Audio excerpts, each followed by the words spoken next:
lagi nih di segmen kedua. Masih bareng aku Ayu dan juga partner aku Putri Andriana. Cuma di Items Informasi ke teman-teman milenial. masih ngebahas tentang Hari AIDS sedunia. Tadi di segmen 1 Putri udah ngasih bocoran, kita bakal bahas apa ya Put ya? Di segmen ini ya kita akan kasih informasi ke teman-teman soal penyebab, gejala, pengobatan, dan pencegahan. Makanya nggak boleh banget lewatin, harus dengerin kita berdua atau mungkin boleh dicatat kali ya. Bisa. Soalnya ini aku kasih tau ini bener-bener penting banget ya. Penting. Apalagi buat kita yang masih anak-anak milenial, masih muda ya. Sebenarnya untuk semua umur ini juga Semua penting sih, iya. Nah, tapi teman milenial kita mulai dari yang paling basic dulu deh. Kan tadi kita sempat bilang ya di segmen pertama bahwa HIV dan AIDS itu beda. Dua hal yang berbeda. Ini dua hal yang berbeda nih. Sampai sekarang tuh banyak banget orang yang mengira bahwa HIV dan AIDS itu merupakan istilah yang sama. Walaupun memang sebenarnya ya nggak bisa dipungkiri saling berkaitan. Erat kaitannya. Tapi keduanya ini tuh adalah hal yang berbeda, Put. Tapi bener loh, aku juga dulu pertama kali denger tuh sempet bingung bedanya tuh apa. Mungkin karena edukasi di sekolah tuh nggak clear. Jadi emang sebenarnya perbedaannya apa sih? Nah, jadi kayak yang udah tadi kita bahas di awal ya, bahwa HIV itu adalah virusnya. Jadi virus yang dapat menyerang sistem kekebalan tubuh manusia. Jika penderita HIV tidak berobat dengan baik, nanti virus ini akan melumpuhkan daya tahan tubuhnya. Imunitasnya tuh jadi jelek, jadi berkurang gitu. Dan kondisi ini nih yang disebut dengan AIDS atau Acquired Immunodeficiency Syndrome. Dan orang-orang yang terinfeksi HIV ini harus mengkonsumsi obat untuk mencegah kondisi AIDS tersebut. Jadi ibaratnya kayak gampangnya AIDS itu udah versi lebih parahnya gitu ya. Kalau HIV tuh ya tahap awalnya gitu ya. Baru kena virusnya aja tapi belum terlalu menunjukkan gejala-gejala yang gimana-gimana. Gitu ya. Nah tadi kan Ayu udah jelasin perbedaannya ya. Sekarang kita bahas soal bahaya dari penularan HIV atau AIDS. Yang pertama itu dari hubungan seks. Jadi penularan HIV itu dapat terjadi melalui hubungan seksual tanpa kondom. Selain itu, seseorang yang suka berganti-ganti pasangan seksual juga lebih beresiko terkena HIV. Makanya ini sering banget ya ada campaign nggak boleh yang namanya seks bebas. Terus yang kedua dari penggunaan jarum suntik. HIV dapat ditularkan melalui jarum suntik yang terkontaminasi darah orang yang sudah terinfeksi HIV. Berbagi pakai jarum suntik atau menggunakan jarum suntik bekas itu membuat seseorang beresiko tinggi tertular penyakit, salah satunya HIV. Terus yang ketiga itu dari kehamilan, persalinan atau menyusui. Jadi kalau misalnya ada seseorang ibu nih yang memang dia sudah terinfeksi HIV dan sedang mengandung atau menyusui, itu sangat beresiko tinggi untuk menularkan HIV kepada bayinya. Maka jadinya itu penting banget untuk berkonsultasi dengan dokter kalau misalnya Anda nih seorang ODHA yang memang sedang hamil agar resiko penularan HIV pada bayi itu bisa ditekan atau resikonya jadi berkurang. Selanjutnya melalui transfusi darah. Jadi dalam sebagian kasus penularan HIV bisa terjadi melalui transfusi darah. Namun saat ini kejadian tersebut sudah semakin jarang karena adanya penerapan uji kelayakan donor, termasuk donor darah, organ ataupun donor jaringan tubuh. Dengan pengujian yang layak, penerima donor darah memiliki resiko yang rendah untuk terinfeksi HIV.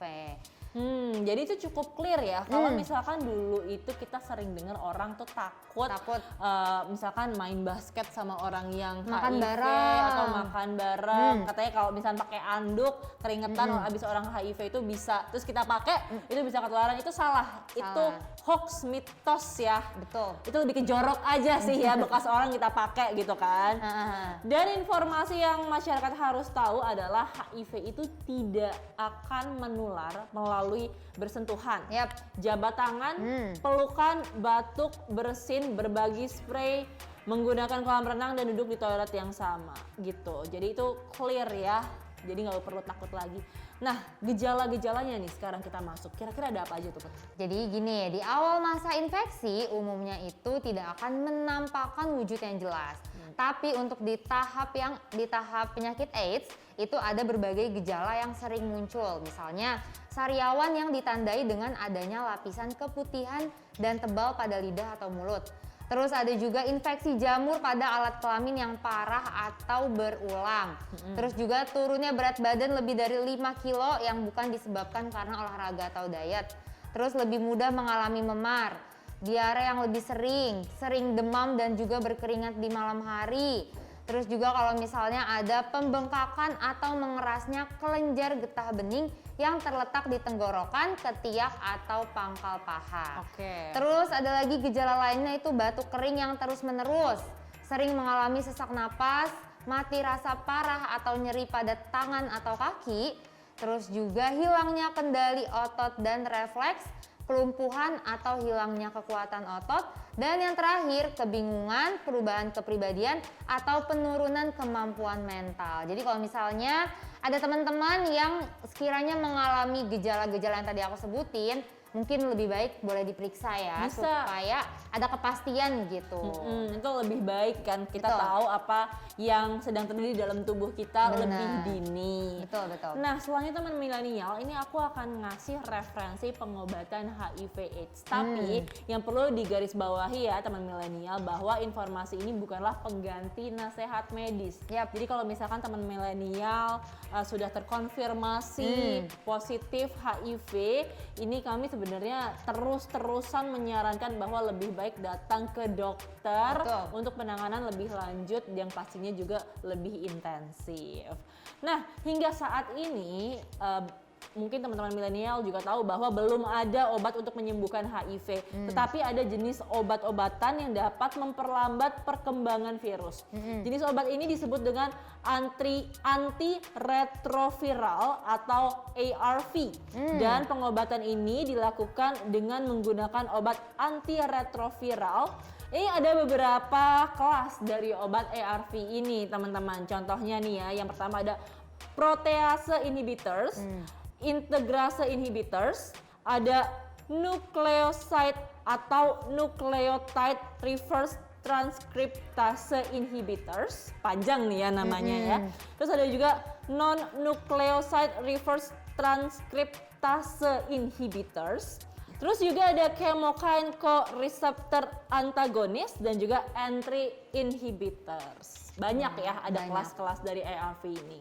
Betul. Nah, tadi kan udah pengobatannya, sekarang kita berlanjut ke pencegahannya.